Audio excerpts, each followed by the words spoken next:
E aí pessoal, tudo bom? Sou o professor Fábio de Geografia e na nossa aula de hoje a gente vai falar sobre a demografia, aspectos gerais da demografia e da formação étnica sul-americana. Primeiro vamos começar a nossa aula falando de uns dados bem gerais para a gente conhecer. A gente está falando da América do Sul, tem quase 400 milhões de habitantes, né? 393 milhões. Distribuído isso pelo território grande do espaço da América do Sul, está cerca de 22 habitantes por quilômetro quadrado. Embora a gente saiba muito bem que existem vários vazios demográficos, né, como, por exemplo, a região amazônica, a área da floresta, a área de difícil acesso, as áreas do deserto, região de Atacama, ou as regiões muito frias, como, por exemplo, na Patagônia. Então, os vazios demográficos se concentram nesses extremos climáticos aí, do quente, da floresta, do deserto ou do muito frio. A maior parte da população sul-americana se concentra nas cidades, nas áreas urbanas. 83% da população sul-americana está nas cidades.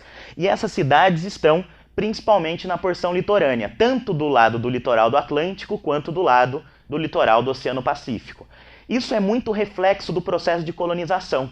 Estamos falando de países que foram colônias de exploração e a base de extração da riqueza, do deslocamento da riqueza para as metrópoles, sempre foram as regiões litorâneas. Então ali eu tenho a presença do início, do foco do processo de colonização, que torna esses espaços aí mais concentrados, a população mais concentrada nesses lugares. Quando falar da estrutura étnica da América do Sul é muito complicado, porque eu tenho uma diversidade étnica muito grande dentro dos grupos que formam a chamada América do Sul. O que eu vou fazer agora, na verdade, é uma tentativa apenas de estudo para a gente trabalhar esses nomes e essas ideias de como nasce a população sul-americana. Se a gente sair do norte e ir para o sul da América do Sul, a gente consegue perceber o que é essa diversidade. Como que eu tenho uma quantidade de pessoas tão diferentes e grupos, culturas tão diferentes, grupos étnicos tão diferentes. Mas nosso foco aqui é o fim didático, então vamos dar uma olhada nisso. Uma parte da população sul-americana é composta pelos ameríndios, né, ou os povos nativos. Os povos que foram lá no começo do processo da colonização sofreram um processo de etnocídio, né? Muitos deles foram exterminados. Sobraram focos de resistência.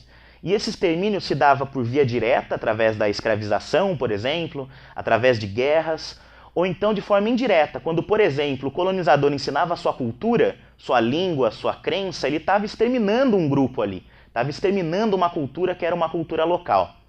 Nos dias de hoje, poucos países concentram maioria de ameríndio. Um bom exemplo para a gente falar de um país que eu tenho a presença de muitos desses descendentes dos nativos é a Bolívia. Um excelente exemplo para a gente trabalhar. O Peru também é um outro bom exemplo.